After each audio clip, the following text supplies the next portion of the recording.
Now, the thing is, I have a real problem in my mind with two-dimensional art. I just really struggle with translating something that I see or imagine onto paper with line, with shading. It just doesn't seem to translate for me. My first thought was, I can't do that, I'll be rubbish. So, had a quick stern word with myself. Claire, that's exactly the kind of thing you encourage listeners not to feel like. The day I started work when I was 21, I'd stopped doing things for myself. Yeah. And I've always been sad about that, but life does happen too. You know, jobs, kids, illnesses. Hi, I'm Claire, founder of Creativity Found, a community for creative learners and educators, connecting adults who want to find a creative outlet with the artists and crafters who can help them do so, with workshops, courses, online events and kits. For this podcast, I chat with people who have found or refound their creativity as adults. We'll explore their childhood experiences of the arts, discuss how they came to the artistic practices they now love, and consider the barriers they may have experienced between the two. We'll also explore what it is that people value and gain from their newfound artistic pursuits, and how their creative lives enrich their practical, necessary, everyday lives. Hi listeners, Claire here. It's time for another one of my cheeky bonus episodes. And this time the episode is about me practicing what I preach and taking a dose of my own medicine. I'll tell you for why. I'm here in the garden of Gerry Coles. Gerry is a printmaker, a friend, a podcast guest, and she's also a Creativity Found collective member because she teaches printmaking workshops. Now, when Gerry asked me if I'd like to come to one of her workshops, my first thought was, I can't do that, I'll be rubbish. So, had a quick stern word with myself. Claire, that's exactly the kind of thing you encourage listeners not to feel like. It shouldn't matter whether you think you're going to be any good at it. It shouldn't matter if you believe that there are other people in the workshop who will be better than you. It's all about giving it a go, seeing if you like it, having a bit of time to do something for yourself.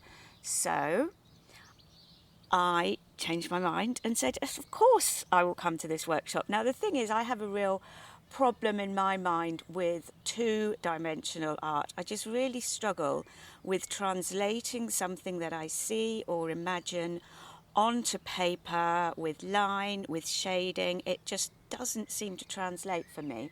So that's why this workshop initially sounded a bit scary.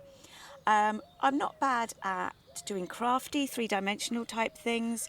Once a month on a Monday, I go to Kelly Druitt's creative networking event. You can find out about that on the Creativity Found website as well. And while we have a chat online, we take part in our own crafty activity. I bought myself a miniature kit. I'm building a miniature library.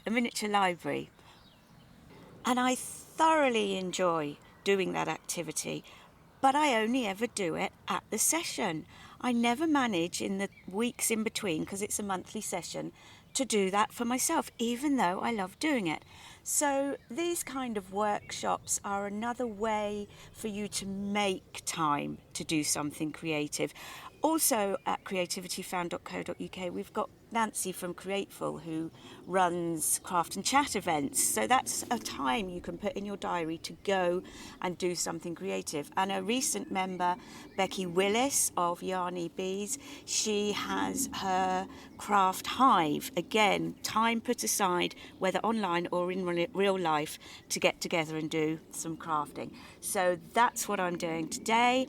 I'm here doing some printmaking, putting aside some time to get creative for myself, and I'm going to have a little chat with some of the other people on the workshop as well.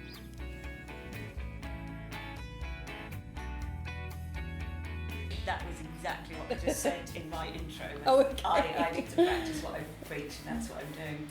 And so I'm here with Kate and Deborah, and they are busy carving, and I'm going to interrupt them in their carving. But I wanted to know, I was talking in my intro about how it can be difficult for grown-ups to give themselves the time to do creative activities. So Deborah, is this something that you do a lot? You take the time to get creative? It's not one really, because I do a creative job, but it's very kind of clinical. Yeah. And I don't do anything for myself. I think that the day I started work when I was 21, I stopped doing things for myself. Yeah. And I've always been sad about that, but life does happen too. Jobs, kids, Yeah. illnesses, Yeah. things like that really. Yeah. So you said you had a creative job. What do you do? I'm a graphic designer.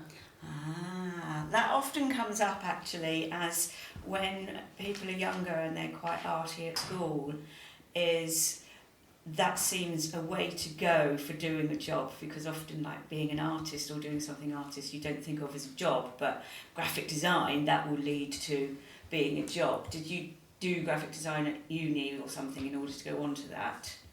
I always wanted to be a graphic designer. My father was a commercial illustrator in sort of 1970s and 80s.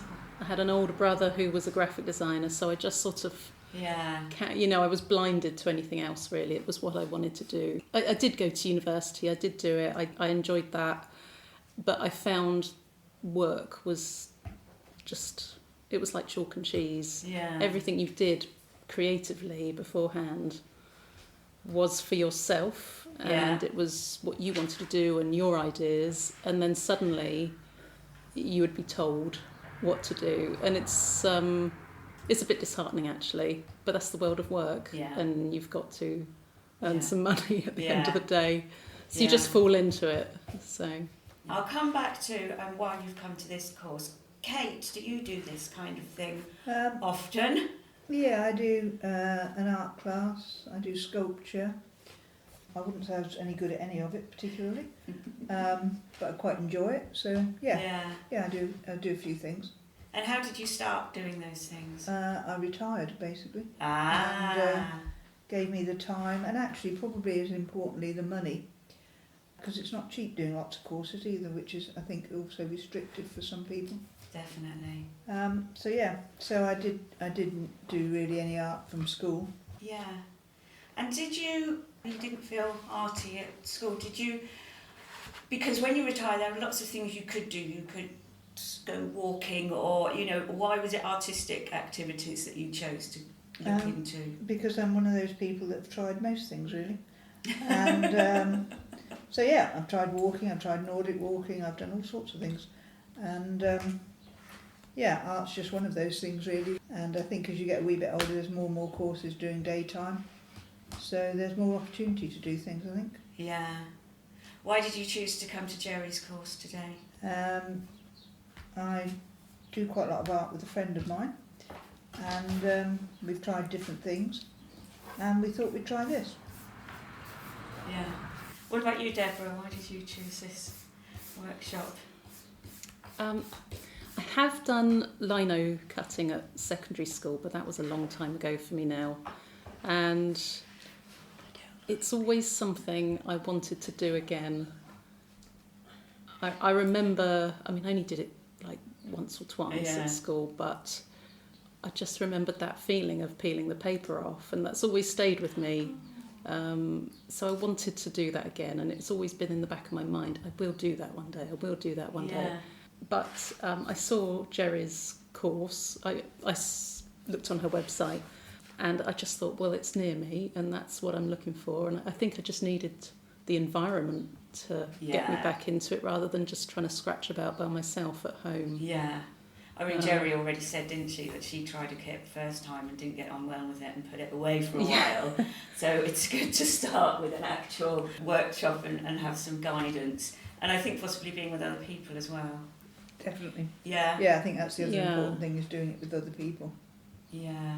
And also, you can't just, if you're on a course, you just can't put it down and watch telly Yeah. or do what you would at home. You are encouraged to do more. So it's a good thing. Yeah. Yeah. I agree. And how are you both feeling about your results so far as you're carving away? Take a quick noggin. I'm looking at Kate's face. I think I'm mindful of the fact that these things take a long time to get good at. Yeah, so I don't think I'm a natural, let's put it that way. I think Definitely it's not a fabulous. natural. Definitely not a No, natural. this is the point where I show you, this is Gerry speaking, the actual first line in cut that I did. And I'm holding up something that's worthy of the Royal Academy, Claire. So cute. It's for a description, it's a cross between an owl and a cat sitting on a branch, and it looks like an 8-year-old child who's done it. So I'm pretty impressed with it. pretty impressed. Well, Yeah. mercy ladies, you're very kind. He but is an interesting looking owl. yeah, It's true. that was my first one, and I was 47 when I did that, so, you know, Yeah. there's space for improvement. That's really good that you've got it there. It's great, and I show it to all my classes and say, look, you know, Yeah. I started not that long ago. That's Yeah. what I did. Yeah. And then we're able to look around at all the other prints Yeah. here in the room. How do you feel about it, Does that Deborah? help? I like it. How do I feel about what? What Sorry. you're creating? Are you feeling confident? I'm feeling enthusiastic. Yeah. I really enjoyed the initial exercise, which was kind of just getting you started. So now, But yeah, I think I just need to keep at it and Yeah. keep going. Yeah, keep plugging away. Yeah, well, I think it's looking fabulous. Right, I have to stop taking a break and talking to people now and actually have to do some carving of my own. Thanks for talking to me. I did manage to complete my carving using the line work you'll see on the Creativity Found cover art and branding as my inspiration. I slipped with my gouge a couple of times, but made the most of those unplanned lines as part of my composition, and even added a few more mistakes, in quotation marks. I would say my style is naive, and I decided on a less solid effect for my background that complemented that style, basically making the conscious decision not to press too hard with my barren and wooden spoon. And if you want to know what all that means, then you'll have to head to a workshop yourself. I would definitely be more open to saying yes to a class that is somewhat out of my wheelhouse in the future, and won't shy away from 2D, although using a sewing machine might have me thinking twice. To find workshops or courses in all sorts of creative disciplines, head to creativityfound.co.uk. And if you are the teacher of such a class, I'd love for you to join the Creativity Found Collective and benefit from a bit of extra promotion, networking and collaboration opportunities. To find out more and sign up, visit creativityfound.co.uk/join us. And finally, a very big thank you to Gerry, Kate and Deborah for a wonderful afternoon of printmaking. Thanks so much for listening to Creativity Found. If your podcast app has the facility, please leave a rating and review to help other people find us. On Instagram and Facebook, follow @CreativityFoundPodcast, and on Pinterest, look for @CreativityFound. And finally, don't forget to check out creativityfound.co.uk, the website connecting adults who want to find a creative outlet with the artists and crafters who can help them tap into their creativity.